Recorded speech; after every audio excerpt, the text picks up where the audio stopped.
So now let's talk about the ISO. So ISO is one of those things, same thing that we kind of related back to your eye. If you notice, when you are getting up in the middle of the night to go to the refrigerator, get you some water, that type of thing, all the lights can be off in your house, right? And you still can make out objects in your environment. You still can see. So that would represent a high ISO, okay? So the higher the ISO number, the more sensitive your camera becomes to the light that's available. Okay, so the ISO quite simply controls your camera sensitivity to the light. Okay, so a lower ISO will always produce cleaner images and less noise.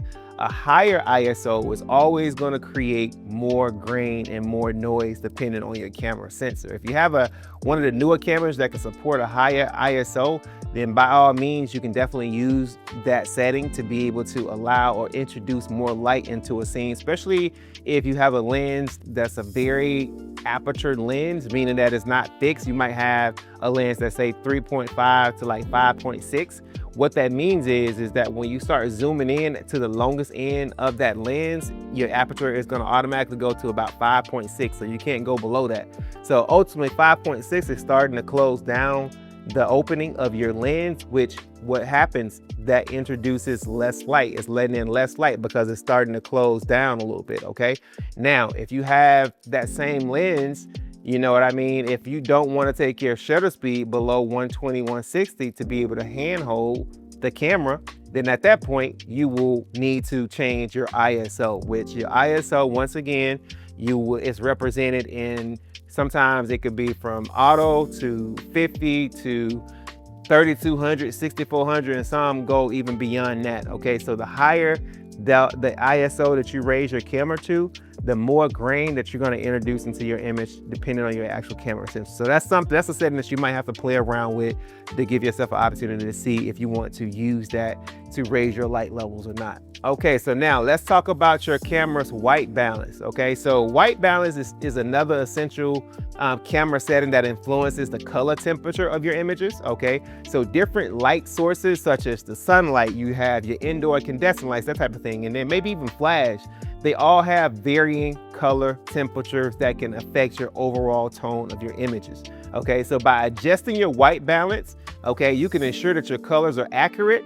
They represent the images that you want to take. So for me, quite naturally, I like to shoot my images a little cooler, right? So if you think about the color temperature of daylight, is about 5600 Kelvin, okay? So I typically, when I'm in an inside situation, if I'm using a flash, like you see back here on the table or set up here, normally I'm shooting at about 47, 4800, just because I like a cooler tone to my images, right? So if you're wanting a more warm tone to your images, then you would need to have your white balance closer to 5000, 53 or 56, the color temperature of daylight, right?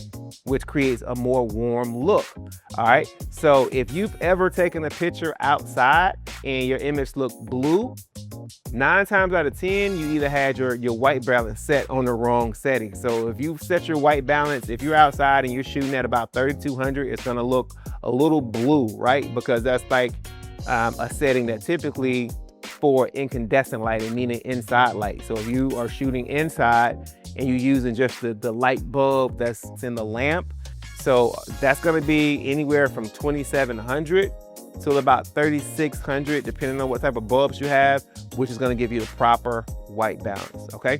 So let's demonstrate all these things so you can kind of see practically what these things look like and kind of what to look out for.